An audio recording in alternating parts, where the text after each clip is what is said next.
अरे खेत में चले फावड़ा सांस फूल रह जाती है, जब रे खेत में चले फावड़ा सांस फूल रह जाती है, हमको पानी पिलाने वाली सरकार नजर नहीं आती है, हमको पानी पिलाने वाली सरकार नजर नहीं आती है। धू धू करके चिता जल रही और किसानों के अरमानों की, और मोदी जी क्यों छीन रहे हो रोटी दाल किसानों की, रोटी दाल किसानों की। एक चीख पड़ी खेतों की माटी, सहम उठी गम से धरती, और बिना कफन जब पगडंडी से गुजरी थी उसकी अर्थी, वही विदा हो गया, वही विदा हो गया जिसे और चिंता थी कन्यादान की, टूटी माला ऐसे बिखरी किस्मत आज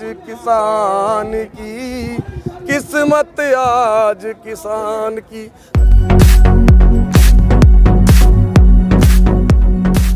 वो कह रहे हैं कि वापस से नहीं होने वाला, और एक चीज और कह रहे हैं वो आपने मुझसे पूछी नहीं कि एमएसपी है, एमएसपी थी, एमएसपी रहेगी। भाई जब भूत भविष्य और वर्तमान तीनों के लिए आप कह रहे हो तो किसान आपसे मांग ही क्या रहा है? बस इतना ही जो कह रहा है कि उस पर कानून बना दो। भाई सभी प्रदेशों में, पूरे देश में एमएसपी से नीचे खरीदना हो, मांगी तो यही रहा है। जिसे आप कह रहे हो उसे फिर लिखित में क्यों नहीं दे रहे और क्यों कानून नहीं बना रहे? एक चीज और कह दूं कि 2011 में हमारे माननीय प्रधानमंत्री जी मुख्यमंत्री हुआ करते थे, उस समय मनमोहन सरकार को एक चिट्ठी लिखी थी कि मनमोहन सरकार किसान को एमएसपी पर कानून बनाए तो किसान की स्थिति सुधर जाएगी। मैं तो ये कहना चाहता हूँ कि आज आप मुख्यमंत्री नहीं, आज आप प्रधानमंत्री हो, पूरी सत्ता में हो, तो आप बना दो। अब यही तो मांग रहा है जो आप कह रहे थे मनमोहन सरकार से, तो दोहरी नीति से परेशान है।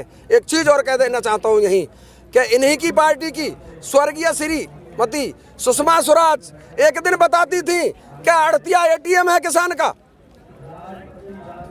जिस समय कांग्रेस इसे कर रही थी कि एटीएम है, और मैं दावे के साथ कहता हूं कि वास्तव में आड़तिया किसान का एटीएम है। क्यों? कि जिस समय पे उसके खेत में फसल होती है उस समय पे वो जो है शादी आ जाए, विवाह आ जाए और कोई काम आ जाए तो वो आड़तिया के पास जाता है, कहता है भाई मेरी फसल आने वाली है, पक जाएगी 1.5 महीने में, 2 महीने में, मुझे दे दे, चाहे माँ की जो है बीमारी है या पिता की बीमारी है या शादी है या और कोई चीज़ है, तो वो वहाँ से लेता है। सुनिए एक बार, लेता है और अपनी फसल उसके यहाँ डाल करके उसका पेमेंट क्लियर करके जब आता है। तो मैं आज फिर कह रहा हूँ कि वास्तव में एटीएम है।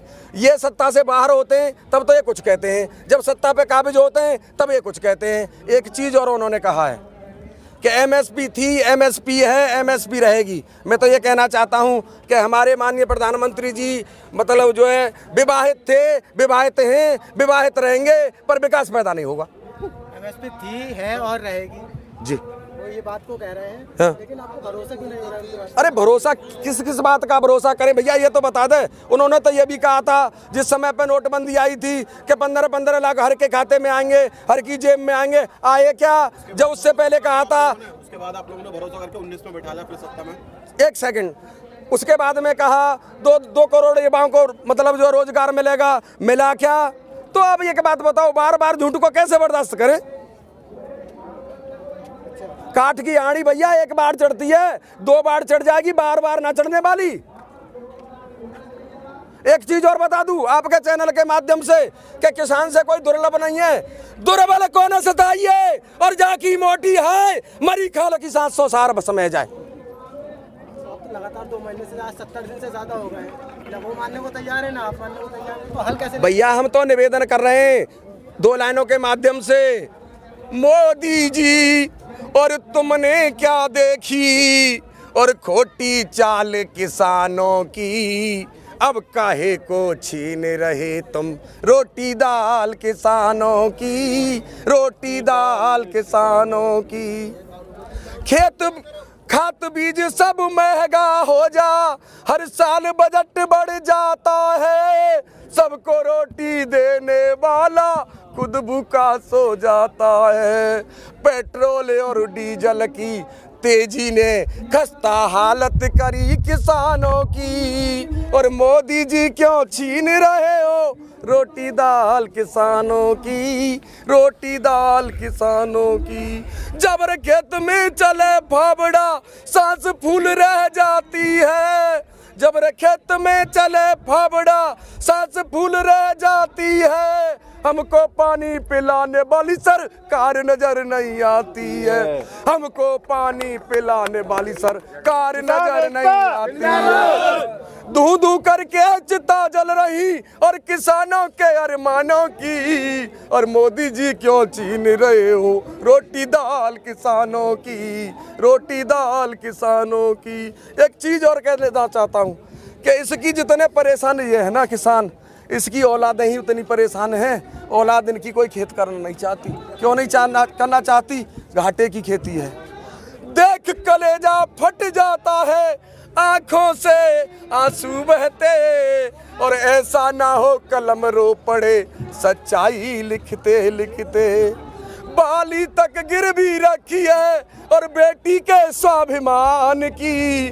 और टूटी मालाएं से बिखरी किस्मत आज किसान की, किस्मत आज किसान की। जो अपने कांधे पे देखो और खुद हल लेकर चलता है, आखिर उसकी कठिनाई का हल क्यों नहीं निकलता है।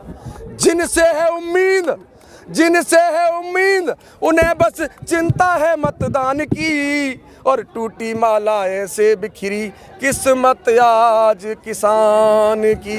और ये कहते हैं कि हम कर्ज माफ कर देंगे, कर्ज माफ कर दिया।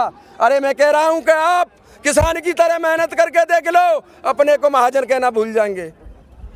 इतना कर्ज चुकाया कि हम, इतना कर्ज चुकाया कि हम अपनी ही सुध भूल गए। और सावन के मौसम में फांसी लगा के झूला झूल गए।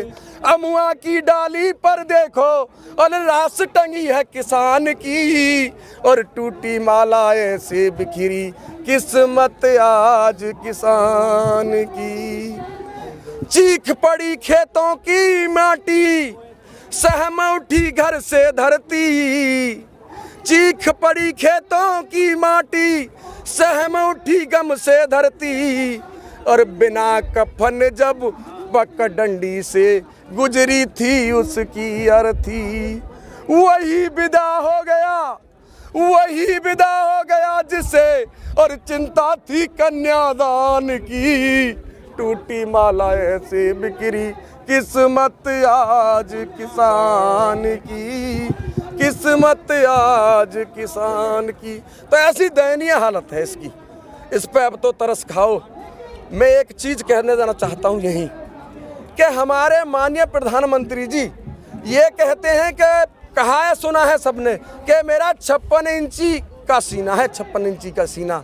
मैं हाथ जोड़ के विनती करता हूँ कि मोदी जी, हमारे माननीय प्रधानमंत्री जी, आपके दिल में उस 56 इंची सीने में किसानों के लिए दया एक तिल के बराबर नजर नहीं आ रही, तिल के बराबर नजर नहीं आ रही। और एक चीज और कह देना चाहता हूँ कि ऐसा बड़ा होने से कोई फायदा नहीं कि बड़ा हुआ तो क्या हुआ, और जैसे पेड़ खजूर और पक्षी को छाया नहीं और फलावत दूर। तो ऐसे बड़े का कोई फायदा नहीं। मैं तो यही कहना चाहता हूँ कि अब भी वक्त है, अगर परमात्मा आपको सद्बुद्धि दे और किसानों की बात सुने तो किसान भी खुशी खुशी अपने घर जाएं और आपका भी जय जयकार होता रहे। ये बात तो मैं कहना चाहता हूँ आपके चैनल के माध्यम से।